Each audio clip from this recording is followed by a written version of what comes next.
একবার রাধারানীর মনে একটি প্রশ্ন হয় যে এমন কে আছে যে শ্যামকে আমার থেকে বেশি ভালোবাসে।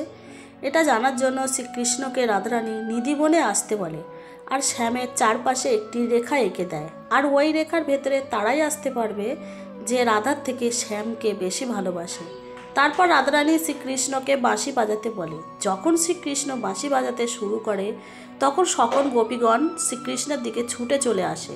কিন্তু অবাক করা জিনিস এটাই ছিল যে সকল গোপীরা রেখা পার করে শ্রীকৃষ্ণের কাছে পৌঁছে গিয়েছিল। তখন রাধারানী ভাবতে থাকে, তাহলে কি সকল গোপীরা আমার থেকে শ্রীকৃষ্ণকে বেশি ভালোবাসে?